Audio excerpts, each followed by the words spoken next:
अब आवाज आ रही है? ये आप देख रहे हैं, हम में से कोई भी तब पैदा नहीं हुआ था जब ये पिक्चर बनी थी। साहिब, बीबी और गुलाम, गुरुदत्त की पिक्चर थी। लेकिन जिस पिक्चर की मैं बात दत्त की है, गुरुदत्त की नहीं। वो भैया शांति प्लीज।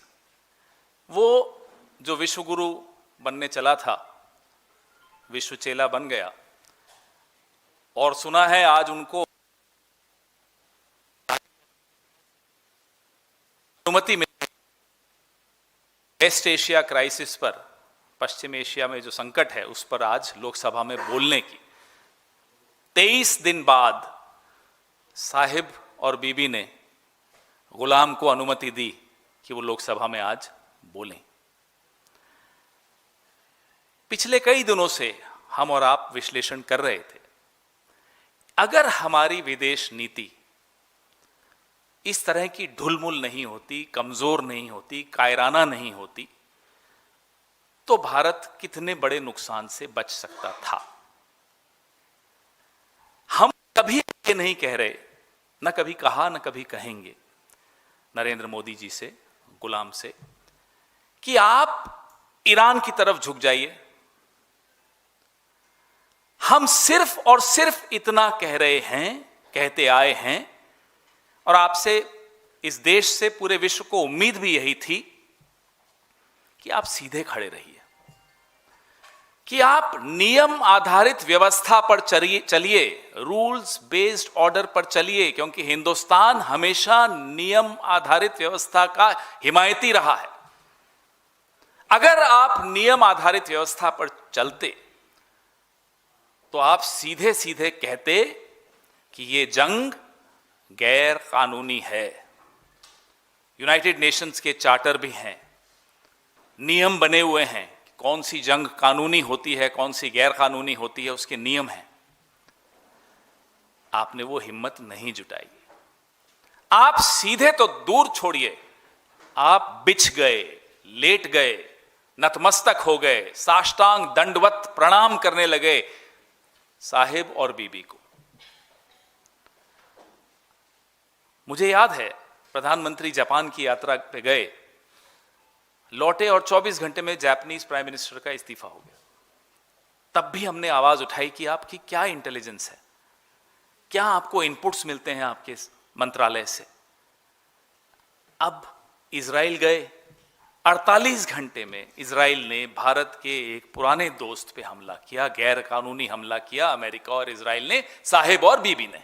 और गुलाम एक चमकता हुआ मेडल, जिस मेडल का ना कोई पहले इतिहास था, ना कोई भविष्य है, इजराइल ने इन्हीं की यात्रा के लिए बनाया, इनको खुश कर दिया। चमकता हुआ मेडल लिए घूम रहे हैं, इठला रहे हैं, मन डोले मेरा तन डोले। ये गुलाम ने किया है, और इसका खामियाजा क्या है, इस देश को क्या भुगतना पड़ रहा है। आज 50% जो घर हैं हिंदुस्तान के, सिलेंडर की कमी है। अभी जब मैं आ रहा था तो हमारे साथियों ने मुझे बताया कि जो सिलेंडर का वजन 14.2 किलो होता है, अब उसको 10 किलो कर रहे हैं। ये गुलाम की देन है। बड़े बड़े उद्योग, छोटे उद्योग बंद होने की कगार पे हैं। कितने रेस्टोरेंट, कितने होटल बंद होने की कगार पे हैं। मोरबी के टाइल्स के जो इंडस्ट्री है, उसकी हालत जाकर देखिए। देश का कोई कोना ऐसा नहीं बचा कि गुलाम की गलतियों का खामियाजा जिसने नहीं भुगता हो। 60,000 मेट्रिक टन बासमती चावल जो भारत एक्सपोर्ट करता है, अटका हुआ है समुद्र में। अगर गुलामी नहीं करता साहिब और बीबी की, तो स्ट्रेट ऑफ हॉर्मुज हमारे लिए खुला रहता, निर्बाध रूप से खुला रहता। हमें उनकी शर्तें नहीं माननी पड़ती। आपको ये अच्छी तरह से ज्ञान है, लेकिन मैं फिर भी दोहराऊंगा कि भारत जो ईरान से तेल खरीदता आया था, बार बार मुझे था बोलना पड़ रहा है, वो भारतीय करेंसी में खरीदता था, डॉलर्स में नहीं खरीदना पड़ता था। ये हमारे रिश्तों की समृद्धि थी, ये हमारे रिश्तों की ताकत थी कि हमारे फॉरेन एक्सचेंज पे प्रेशर नहीं पड़ता था। हम भारतीय करेंसी में ईरान से तेल खरीदते थे, वो पैसा भारत के बैंकों में जमा होता था और जो वो हमसे ट्रेड करते थे उसमें एडजस्ट हो जाता था। सुना है 8 देशों से अब ईरान नेगोशिएशंस कर रहा है। स्ट्रेट ऑफ हॉर्मुज में जो व्यापार होगा, उसके जरिए जो सामान आएगा, उसको लेकर उन 8 देशों में हम भी हैं। और सुना है कि अब ये 8 देश चाइनीज करेंसी खर्च करके सामान लेंगे, युआन खर्च करके सामान लेंगे। ये गुलाम ने हासिल किया इस देश के लिए। हमारे लाखों लोग गल्फ के देशों में, खाड़ी देशों में काम करते हैं, रेमिटेंस आता है वहां से।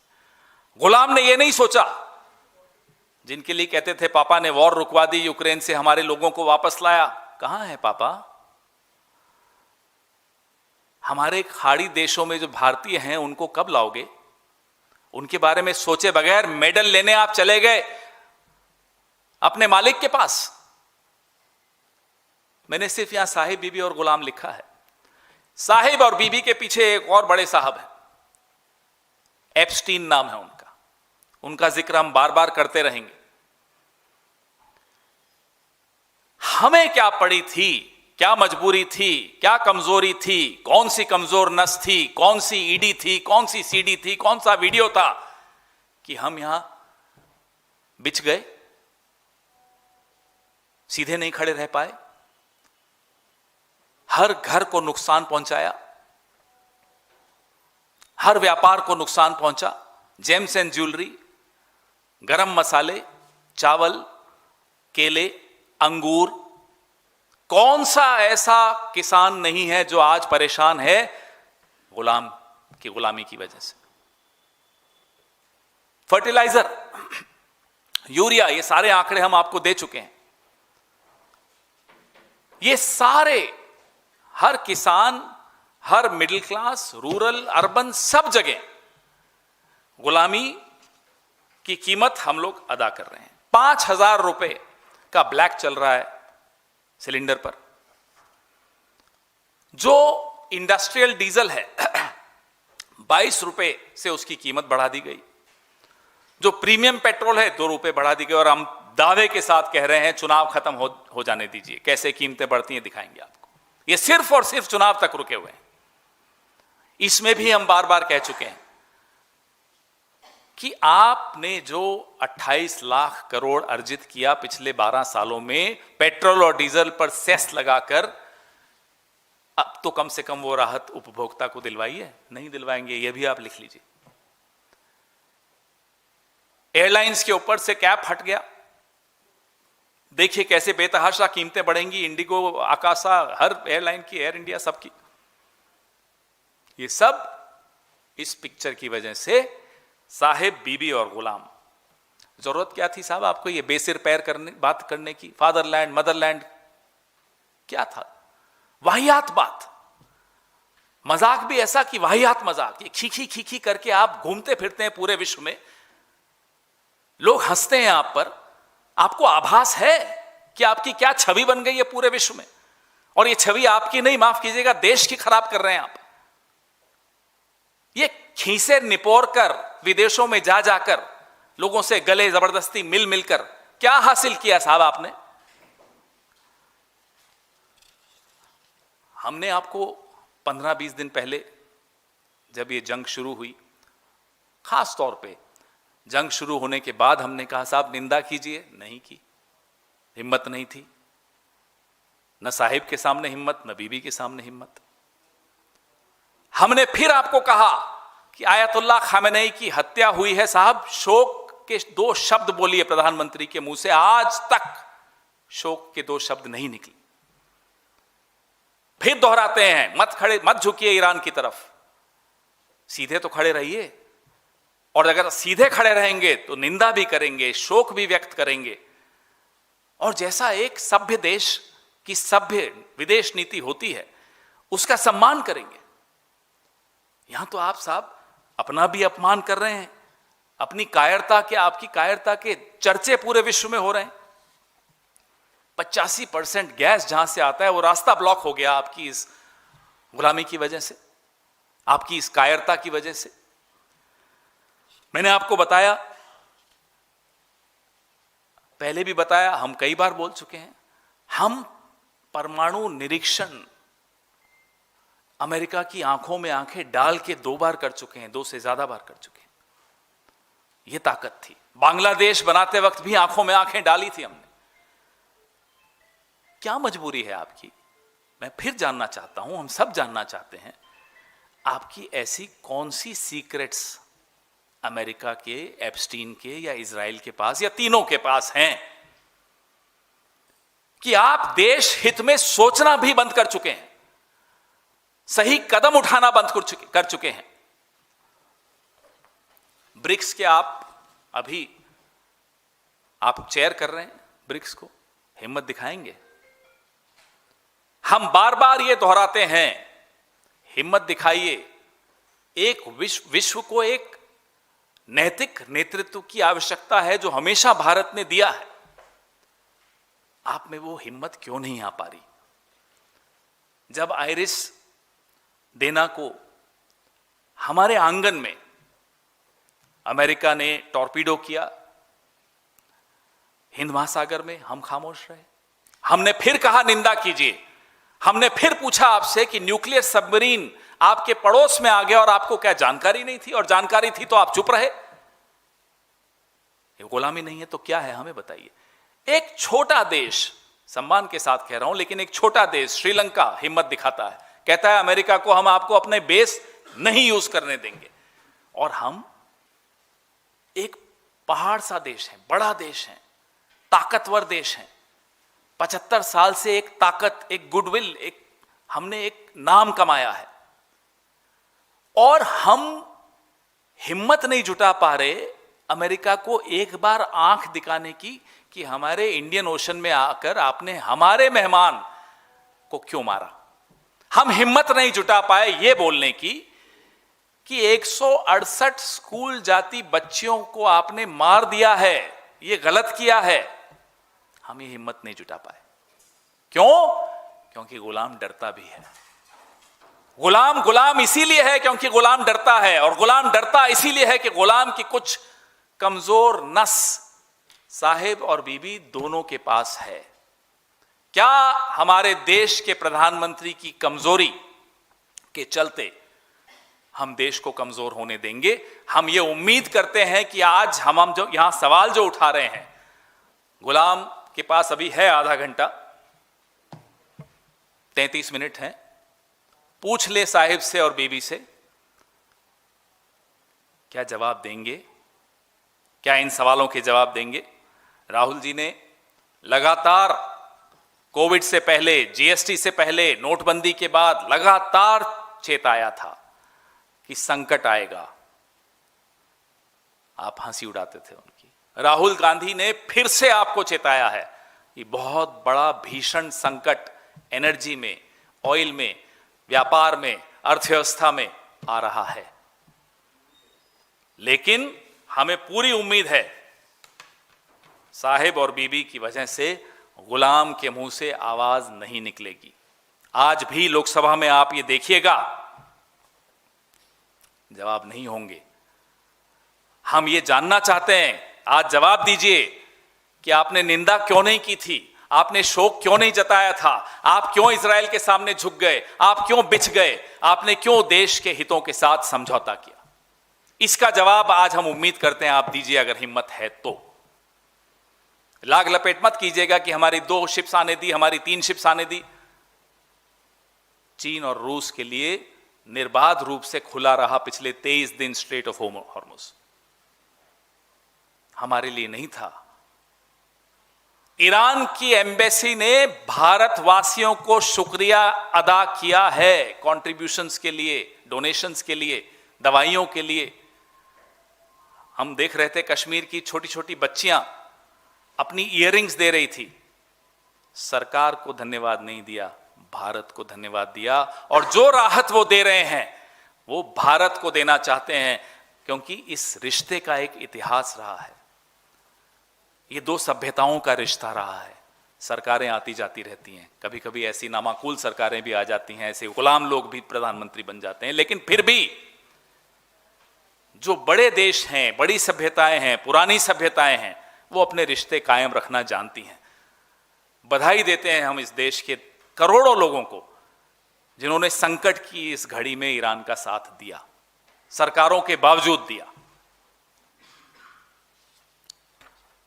जो डिसरप्शंस आ रही हैं मिल्क सप्लाई चेन की, आने वाले 10 दिन में अगर एलपीजी शॉर्टेजेस ऐसे ही चलती रही तो दूध की पैकेजिंग पे नुकसान होगा और दूध की किल्लत महसूस होगी।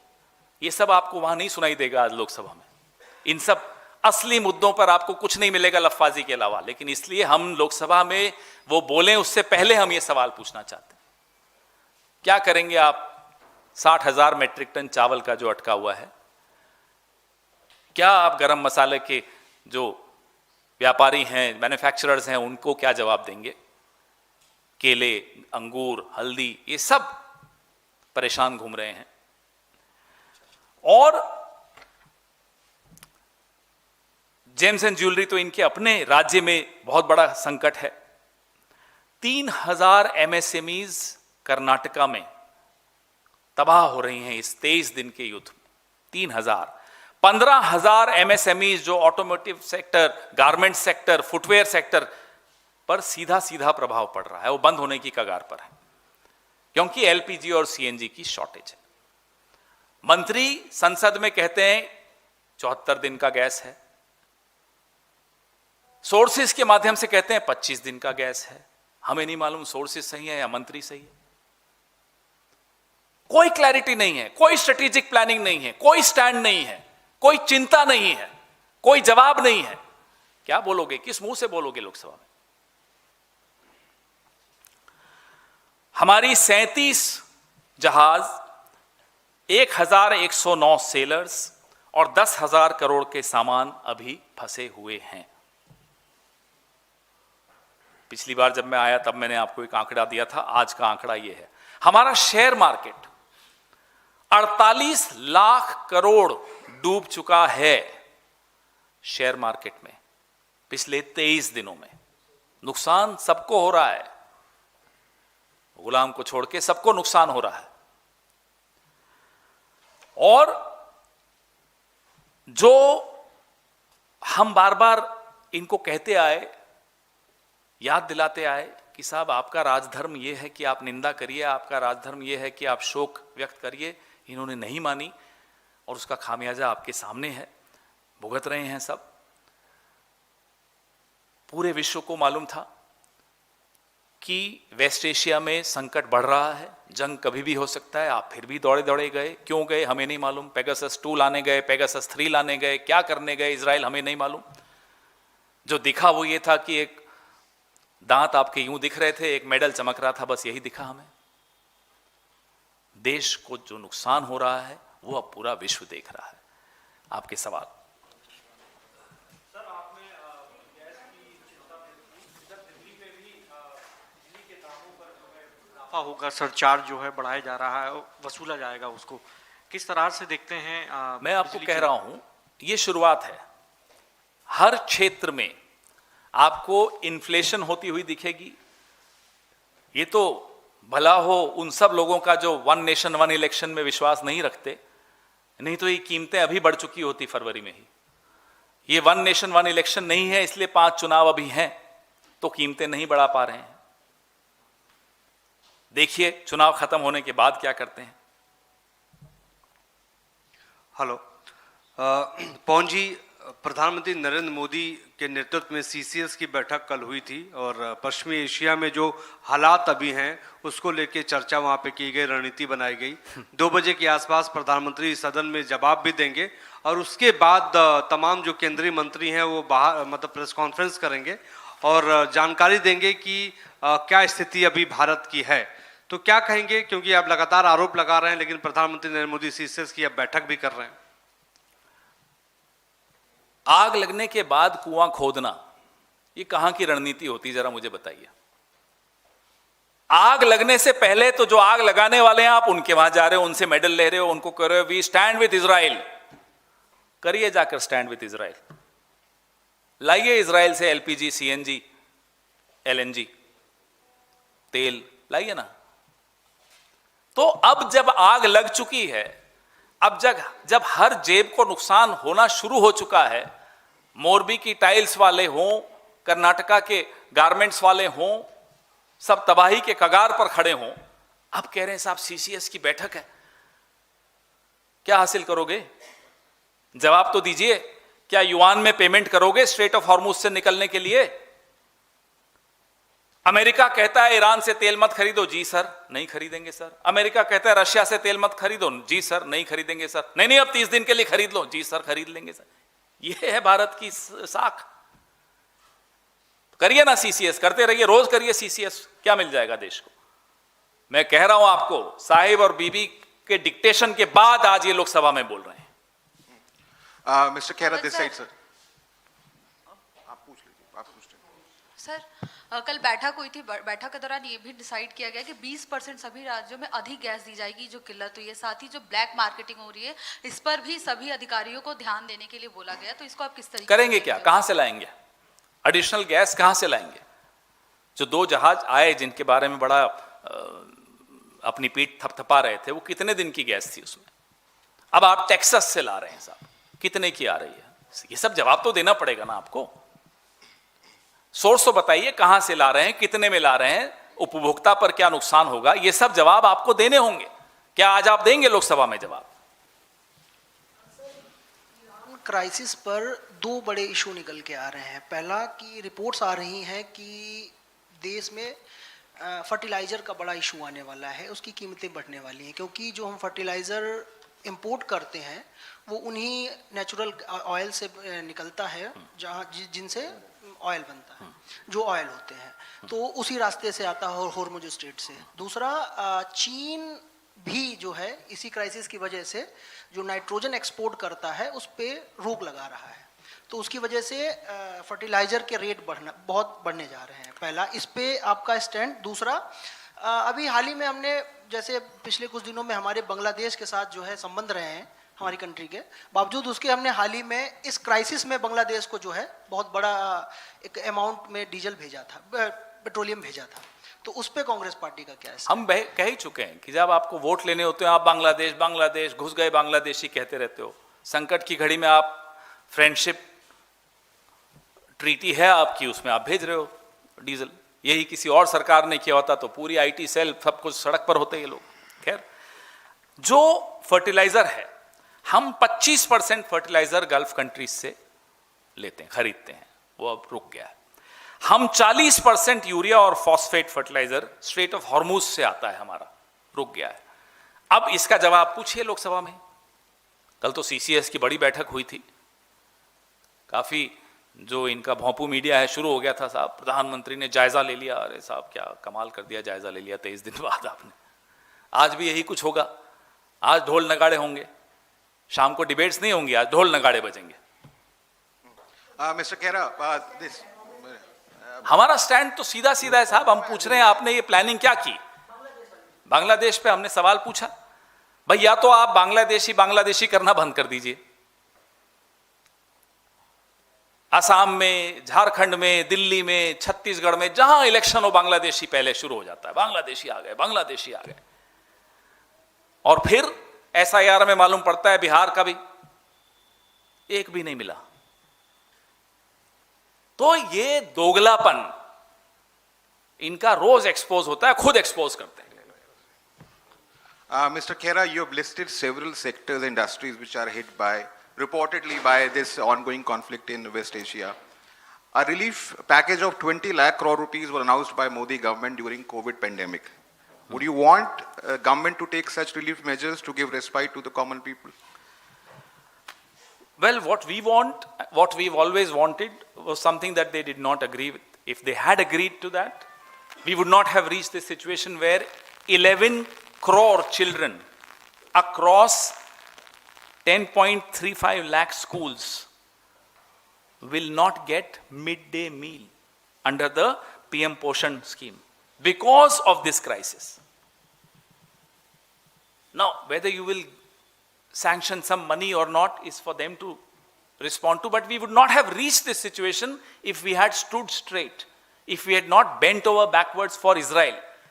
We were not asking them to bend over backward for Iran. We only asked them to stand by a rules-based order. That's what all responsible, sensible countries do. That's what India has always done. Why did you not do that? Under what pressure of Sahib or Bibi or Epstein or whoever? That's what we have been pointing it out. So rupees value 12 years before was somewhere around 59 and it has increased 58% during this period. And it has crossed 93 now. So it has crossed 58% during the time period of 2014 and 2026. How do you assess this? Well, it's definitely crossed Mr. Modi's age. And now we are waiting for him to watch his own videos when he was making fun of Dr. Manmohan Singh. This is a Modi-made disaster. This is an MMD, Modi-made disaster. We could have insulated ourselves from this war in West Asia if we had acted the way responsible nations act.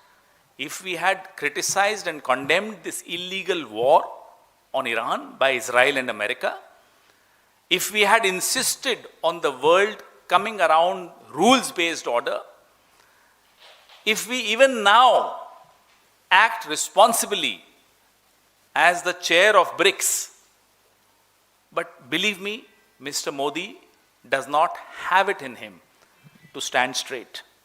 He's compromised. Pawan sir, this side.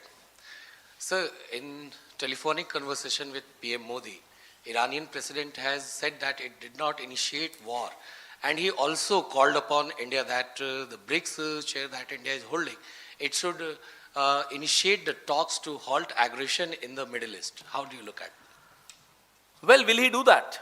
A man who did not have the courage, the moral courage, just to do the right thing, just to criticize this illegal war, just to condole the killing of Ayatollah Khamenei, do you think he has it in him? If you still hope, well, I'm sorry for you.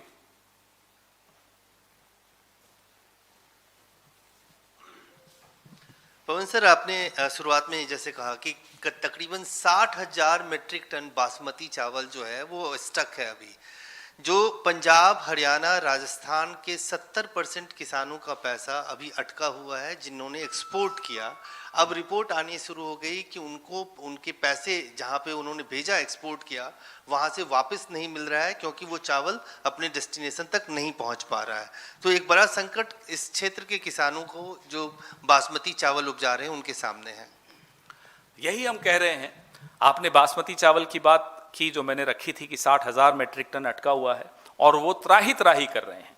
वो बार बार कह रहे हैं कि साहब हमें राहत दीजिए, लेकिन दूर दूर तक कोई उम्मीद नहीं है कि ये किसी भी सेक्टर को, आपने बासमती की बात मेरी ज़रूर रिपीट की है, लेकिन स्पाइसेस, केले, अंगूर, ऐसे अनेक फार्मर्स हैं जो परेशान हैं।